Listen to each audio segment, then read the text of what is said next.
Hello les rocks, j'espère que vous êtes solides. Moi je me porte à merveille et je suis plein de gratitude envers l'univers pour cette superbe journée. Si vous êtes là pour la première fois sur cette chaîne, je vous souhaite la bienvenue. Vous êtes sur la chaîne des rocks, des personnes qui rêvent, qui osent et qui créent. Et ici on parle d'entrepreneuriat, de business, de leadership, de mindset et d'éducation financière aussi comme aujourd'hui. En tout cas de tous les thèmes qui permettent à chacun de prendre conscience de son potentiel et de l'exploiter au maximum. Alors abonnez-vous pour accélérer votre croissance personnelle et professionnelle.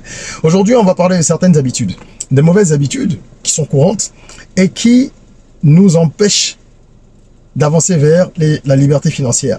Parce que, souvenez-vous toujours des principes de la richesse, de la gestion de finances personnelles, c'est de maximiser le solde, c'est-à-dire ce que l'on garde après avoir gagné de l'argent. Ce n'est pas tant ce que vous gagnez qui fait la richesse, c'est ce que vous arrivez à faire de ce qui reste après vos dépenses. Donc vous gagnez 100 francs, si vous dépensez 60 francs et qu'il reste 40 francs, que faites-vous de ces 40 francs? Alors comment maximiser justement ces 40 francs? Est-ce que les 40 francs peuvent devenir 50 ou 60 francs?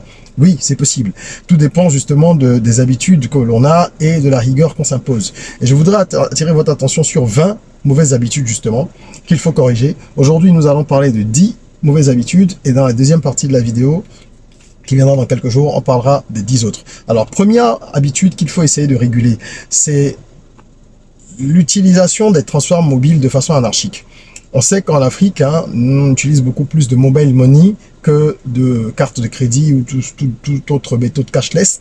Donc nous, pour aller justement vers le cashless, c'est le mobile money qui fonctionne beaucoup en Afrique et c'est utile. Ça nous permet d'aller vite, de gagner du temps, etc. Par contre, à chaque fois que vous avez la possibilité de régler une facture ou d'envoyer de l'argent à quelqu'un, de remettre de l'argent à quelqu'un, en tout cas de régler une facture ou de gérer une dépense sans passer par le mobile money, faites-le. Pourquoi? Parce que les frais ne sont pas élevés et on a tendance à penser que on peut le faire pour tout. À chaque fois qu'on envoie 2000 à quelqu'un, on va rajouter 100 francs ou 200 ou 300 selon les pays, les opérateurs. Parfois, la personne à qui vous voulez envoyer l'argent est dans votre rue, à 2 pas, et au lieu de lui remettre du cash que vous avez peut-être chez vous, vous lui faites le transfert, vous rajoutez les frais. Évidemment, il faut mettre les frais, puisque le commerçant à qui vous achetez quelque chose, il doit récupérer 1500 par exemple, vous allez rajouter les frais. C'est pas à lui de supporter cette charge, n'est-ce pas? Donc, comment est-ce qu'on fait? On essaye, à chaque fois que c'est possible, de donner du cash pendant qu'on a encore la possibilité aujourd'hui. Parce que les petits frais, croyez-moi, quand on les cumule à la fin de la semaine ou du mois, ça fait beaucoup. Si vous voulez envoyer 50 000 à quelqu'un et que vous savez que vous le verrez dans 24 ou 48 heures, si ce n'est pas une urgence, attendez de le voir en physique et remettez-lui cet argent. Donc posez-vous toujours la question, est-ce que c'est pertinent de faire ce paiement par mobile money? Oh, 200, c'est pas beaucoup. Oh, 400, c'est pas beaucoup. Et de 400 francs, 200 francs, 300 francs, etc. à la fin du mois, on se retrouve avec 20 000 francs qu'on aurait peut-être pu économiser pour faire soit une bonne œuvre de charité, soit un investissement utile pour soi-même. Donc ça, c'est le premier point. Le second point, ce sont les abonnements Internet. Je vous donne l'exemple de Netflix. Moi-même, ça m'a pris plusieurs mois pour m'en rendre compte. Lorsque je me suis abonné à Netflix au début, j'avais pris l'abonnement classique. Je crois que j'avais eu un lien avec un coupon de réduction ou quoi. Bref, j'avais pris l'abonnement classique. Je crois que c'est le plus élevé, 9,99 $ ou quelque chose comme ça, ce qui fait dans les 5000 et quelques francs CFA. C'est pas grand chose, ok, mais au bout de 2-3 mois, j'étais allé dans les paramètres. De toute façon, j'avais même pas suivi beaucoup de films. Je me suis demandé si c'était pertinent de maintenir l'abonnement et j'étais en train de garder les paramètres de mon compte Netflix. Je me suis rendu compte qu'il y avait plein d'autres abonnements, dont un à 2,99 $, c'est-à-dire même pas 2000 francs. Oui, même pas 2000 francs, beaucoup moins. Et qui permettait de regarder les mêmes films, d'avoir accès à tout le catalogue, avec simplement une différence au niveau de la qualité, de la résolution des films, et la possibilité de regarder sur plusieurs périphériques qui n'étaient pas intégrés. C'est pas bien grave. Si vous n'avez pas un abonnement pour la famille, par exemple, que c'est pour vous seul, à ce moment-là, est-ce que c'est la peine d'avoir un abonnement? Vous allez voir en je sais pas combien de pixels la résolution, alors que vous pouvez regarder juste sur votre téléphone, votre tablette. Il y a plein d'autres abonnements intermédiaires. Pour conclure, ce que je veux dire, c'est que sur tous les abonnements Internet, il faut faire attention. Les services qu'on achète en ligne, ils sont paramétrés pour nous pousser à acheter les services soit les plus chers, soit ceux qui sont en milieu de gamme. Vous verrez toujours, il y a un starter, il y a une offre au milieu qui est la plus intéressante en termes d'options, et une très chère. Et on vous pousse à prendre celle du milieu. Ce qu'on oublie, c'est que la plupart des options offertes avec ces abonnements-là, ou ces packs auxquels on souscrit, ce sont des options qu'on n'utilise pas. Donc, posez-vous toujours la question de savoir de quoi j'ai vraiment besoin. Ce service, si j'ai souscrit, quel est le pack que je prends? Est-ce que j'ai besoin du pack middle ou est-ce que le pack d'entrée starter le moins cher est suffisant pour moi? Et quand on fait cet exercice, on se rend compte souvent que on peut gagner 4-5 dollars en changeant d'abonnement sur un service. Et là, quand vous avez 5, 6, 7, 8, 9, 10 services auxquels vous souscrivez mensuellement, vous pouvez rapidement gagner, économiser entre 40 et 50 dollars. Donc, c'est valable pour tout. Hein. Ceux qui vont avoir un abonnement sur ChatGPT, un abonnement pour Netflix, comme je disais, un abonnement pour Midjourney, un abonnement pour, je sais pas, il y a tellement de choses sur LinkedIn ou ailleurs.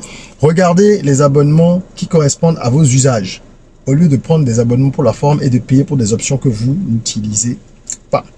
Et faites en sorte de supprimer certains abonnements de services que vous n'utilisez plus aussi, parce qu'on oublie parfois, et tous les mois, il y a des débits de 2000, 3000, 4000, 5000, 6000 qui partent comme ça pour des services qu'on n'utilise quasiment jamais. Donc, il faut optimiser tout ça. Troisième habitude à réguler, le transport. Lorsque vous avez des déplacements à effectuer, essayez d'organiser ça de façon optimale. Vous n'allez pas partir, par exemple, d'un point A pour aller à un point Z, revenir au point A avant de repartir au point M. Évidemment, il y a des imprévus, donc dans ces cas-là, on le fait. Mais lorsque vous pouvez organiser votre journée, faites-le. En sachant que, ok, demain, j'ai 3-4 courses, je vais organiser mon trajet. Moi, j'ai pris cette habitude parce que quand je me suis lancé dans l'entrepreneuriat, au début, j'avais eu un magazine avec ma première boîte de com qui s'appelait Icon Magazine, et je faisais les livraisons moi-même au début, avant d'avoir des collaborateurs à qui je confiais ça. Et je leur ai expliqué après comment on faisait aussi. Donc, je faisais un genre de plan de route où, si je devais passer dans 10, 15 ou 20 services pour faire des livraisons, déposer mon magazine, mais j'organisais comme ça un parcours. En partant de chez moi, je regardais comment est-ce que je pouvais, de façon optimale, faire le parcours sans faire d'aller-retour, et donc optimiser le temps et surtout les dépenses, donc le carburant. Et c'est une habitude qui m'est restée, si bien que parfois, je peux cumuler comme ça mes différentes courses sur 3 jours peut-être. Si j'ai des choses à faire toute la semaine, je vais choisir 2 ou 3 jours et je vais agréger comme ça les courses au lieu de sortir lundi, aller faire telle chose, retourner au bureau et repartir l'après-midi, revenir le mardi, faire un bout de course. Non, optimiser ça, ça vous fait gagner du temps, ce qui est très important, et ça vous fait gagner beaucoup d'argent également. Vous vous en rendrez compte. Tout est question d'organisation, il faut se planifier et il faut planifier ce qu'on a à faire. Et on sent des changements très rapidement sur la facture de la carburation ou du transport, si vous prenez un transport en commun, si vous prenez un Yango à Abidjan, si vous prenez un Uber à Accra, si vous prenez un Zemidja à Cotonou, etc. D'accord? Quatrième habitude, ce sont les fameuses cérémonies qui sont très fréquentes en Afrique. Les cérémonies, je veux dire tout ce qui est réjouissance ou cérémonie, célébration pour un enterrement ou un mariage, un baptême. Il y a toujours, bon déjà je trouve qu'on fait trop de cérémonies inutiles. Donc moi mon conseil il va être en 2 volets. Le premier, c'est déjà de limiter. Quand on n'est pas obligé d'aller quelque part, on peut apporter une aide aux gens, si c'est une enveloppe ou autre chose, et ne pas forcément y aller. Bon, mais ça c'est une vision personnelle. Mais ce qui est certain, c'est que même si vous devez participer à plusieurs reprises à ce genre de manifestation, ou même si vous aimez ça, faites attention à tout ce qui est achat de tissus. On achète des tissus tout le temps. Dès qu'il y a une petite manifestation et il y a un tissu, ça peut être un tissu abordable à 5 000, 6 000, comme ça peut être un tissu à 40, 50 000, ça dépend du standing de l'événement, ça dépend de la famille qui l'organise, etc. Et les gens s'endettent pour aller acheter des tissus, pour organiser leur fête, et on vient vous imposer d'acheter des tissus. Donc faites attention, à chaque fois que vous n'êtes pas obligé d'acheter un tissu, parce qu'il n'y a pas de lien, je veux dire filial, de lien de parenté qui vous oblige à devoir vous aligner sur le code vestimentaire. Quand vous pouvez l'éviter, évitez-le. Si vous allez à la cérémonie de quelqu'un pour le soutenir, comme on dit, et que vous êtes présent, si vous pouvez en plus faire une enveloppe, ok, c'est cool. Si vous ne pouvez pas, vous allez le soutenir moralement. C'est déjà suffisant. Vous n'êtes pas obligé de prendre des tissus tout le temps. Parce qu'à chaque fois que vous prenez un tissu, vous allez le coudre. Vous allez le porter quelques temps. Après, il va se délaver. Bon, même si c'est un tissu de super qualité qui ne se délave pas, il va rester là. Vous allez avoir des habits. Et les fringues, faut pas oublier, ça s'entretient aussi. Donc, ça demande de l'argent.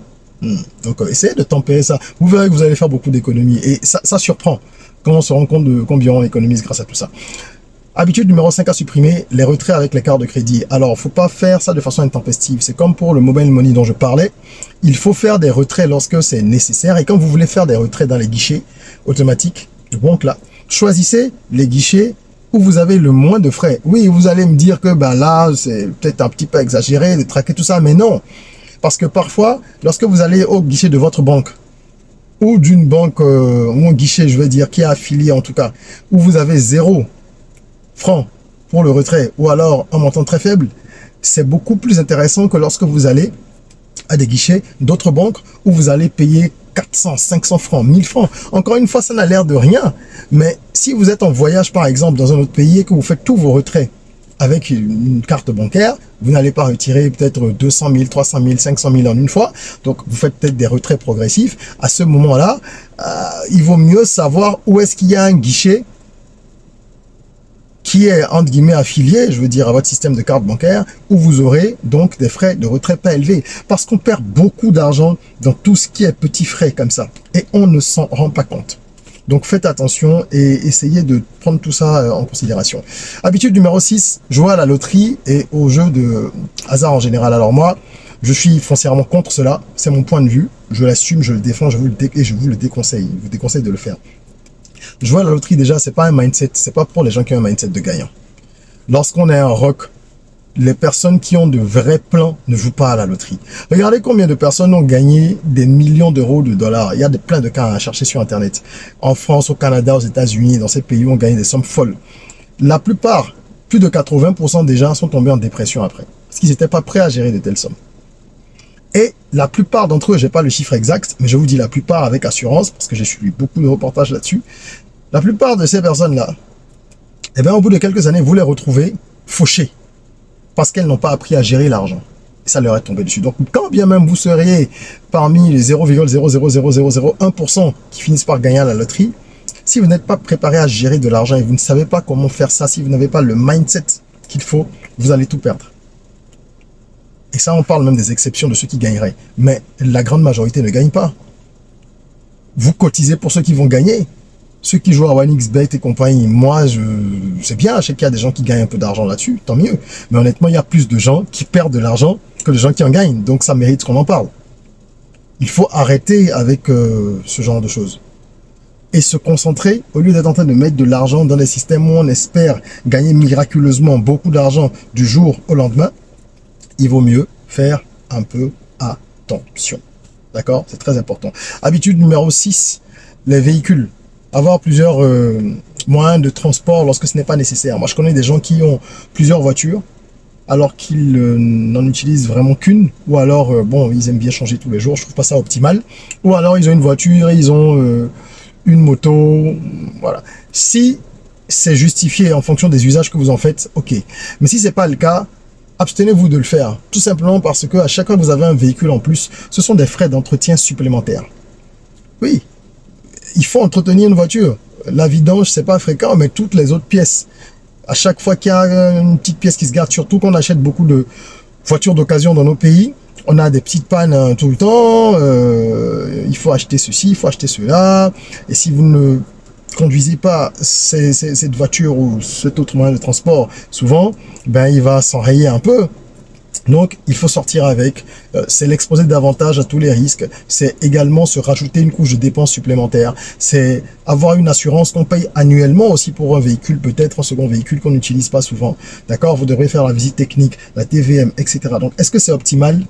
Je ne pense pas. Je pense bien qu'on était à l'habitude numéro 7, n'est-ce pas? On a parlé d'avoir des transferts mobile. On a parlé ensuite de tout ce qui est abonnement Internet. On a dit qu'il faut organiser son transport. On a dit qu'il faut, au niveau des cérémonies, essayer de pondérer un petit peu. On a parlé après des cartes de crédit pour les retraits. On a parlé en 6 de tout ce qui est loterie, paris, etc. Et en 7, des véhicules supplémentaires. Donc faites attention. Contrôlez un petit peu ça. C'est très important. Ensuite, numéro 8, très important, les achats d'impulsion. Lorsque vous allez au supermarché, par exemple. Allez, déjà, un achat d'impulsion, c'est quoi? C'est un achat qui n'était pas programmé. D'accord? Ah, on sort, on voit quelque chose. Ah, tiens, c'est joli ça. Ça peut arriver, mais il ne faut pas que ça devienne une habitude. Simplement parce que, encore une fois, toutes ces dépenses non prévues qui n'ont pas l'air d'être des dépenses importantes, eh bien, lorsque vous les cumulez, ça vous fait des dizaines de milliers de francs par mois.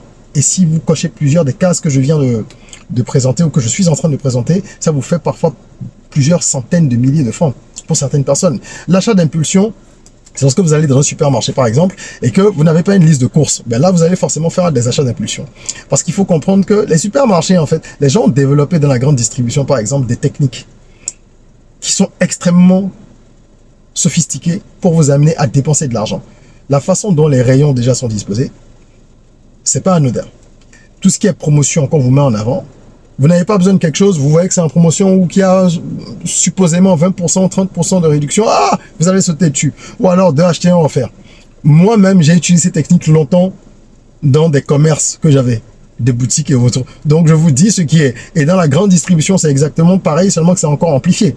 Donc, on va mettre en avant des produits pour vous pousser à les acheter, alors que vous n'en avez pas besoin. Vous allez également vous retrouver avec des dispositions, donc la manière dont on achalandre les choses, ça va changer.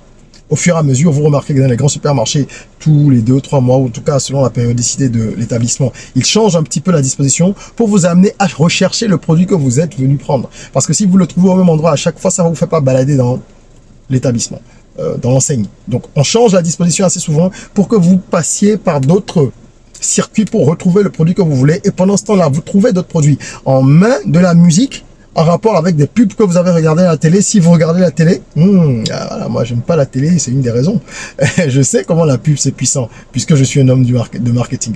Donc, on va vous mettre des musiques que vous entendez dans les pubs, qui vont faire écho dans votre subconscient, qui vont vous faire penser à des produits associés à ces publicités-là. On va disposer des choses de façon à vous faire acheter, etc., etc. Et au final, vous allez faire beaucoup d'achats d'impulsion. C'est pareil si vous êtes dans la rue, vous voyez des vendeuses qui passent, qui vendent des choses. Si vous voulez acheter une orange ou des petits bidules une ou deux fois en passant, ok. Mais quand ça devient une habitude, on s'en rend même pas compte. On achète des choses dont on n'a pas besoin. Donc faites attention, ayez une liste de courses. Quand vous avez des dépenses à faire, vous savez ce que vous voulez acheter, pourquoi vous sortez, pourquoi vous allez à tel endroit. Et n'allez pas acheter 50 jeans si vous aviez prévu d'en acheter 3. J'exagère un peu. Mais je veux dire, il faut être organisé et ça permet d'être beaucoup plus carré et d'optimiser ses finances. D'accord? Ensuite, on a l'habitude numéro 9 qui est très fréquente en Afrique. On achète tout ce qui est deuxième main. On aime beaucoup ça. Alors, il faut bien savoir que tous les objets d'occasion sont des objets qui nous coûtent plus cher à la longue. Quand on a la possibilité d'acheter du neuf, il faut le faire. Et je parle de tout, même pour des ampoules. Lorsque vous achetez des ampoules, même si c'est pas deuxième main, mais des ampoules de marque douteuse, vous savez qu'au bout de 2 semaines ou un mois, elles vont se griller. Mais comme ça vous coûte peut-être 500, vous dites, oh, je préfère prendre ça d'abord. Et toutes les 2 semaines ou tous les 2 mois, vous allez acheter une nouvelle ampoule de 500. Alors qu'avec 4000 ou 5000, vous auriez peut-être acheté une ampoule qui va vous tenir pendant 2 ans. C'est un exemple que je donne. Ce qui est certain sur le principe, c'est que c'est pareil pour tout. Quand vous achetez de la qualité, et du neuf, idéalement, mais neuf et qualité. Il ne faut pas acheter du neuf si c'est pas de la qualité. Donc, il faut connaître les marques selon les produits qu'on achète. Lorsque vous achetez de la qualité, vous êtes certain que ça va vous tenir un moment quand même.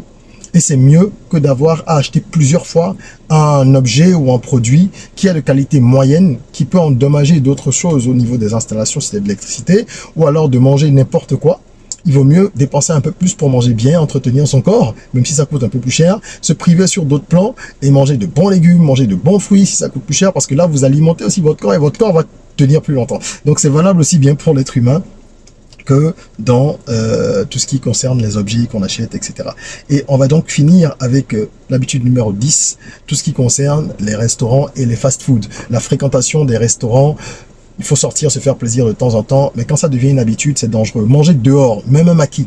Si vous mangez dehors tous les jours, vous mangez pour 2000, 2500, imaginez à la fin du mois. Si votre budget c'est de 500 en raison de vos revenus, même si vous faites ça et que vous mangez 20 fois dans le mois, ça fait 10 000. Si vous avez un salaire de 60, 70 000, ce qui est le SMIC dans plusieurs pays d'Afrique francophone, hein, plus ou moins.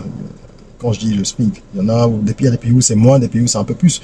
Si vous avez 60 000 et que vous dépensez déjà plus de 15% dans le repas de midi uniquement, en dépensant 10 000, soit 500 francs par jour pendant 20 jours, c'est pas optimal. Donc moi, je partais tout le temps avec mes petites gamelles. Tout patron que je suis dans mes entreprises, quand j'y vais, je pars avec mes gamelles de la maison parce que je trouve que c'est plus optimal. 1, pour les finances. 2, ça me fait pas perdre de temps parce que je peux me faire une pause, manger, me reposer 20 minutes et recommencer à manger, à travailler, pardon, plutôt que de faire 30 minutes pour aller manger quelque part et revenir. Donc, je gagne du temps, je gagne de l'argent et je gagne en santé parce que je sais que ce qui est préparé chez moi à la maison, c'est dans des conditions où je sais que on fait attention à certaines choses. C'est pas préparé n'importe comment avec du cube magie et toutes ces conneries-là.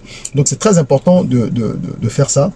et de pouvoir suivre ce que l'on mange, ce qu'on dépense dans la nourriture. Voilà, on a fait le tour. Je pense qu'on a vu les 10 habitudes pour cette première partie. J'espère que ce sera utile pour vous. N'hésitez pas à partager en commentaire s'il y a des petites habitudes qui, selon vous, peuvent être optimisées pour gagner de l'argent.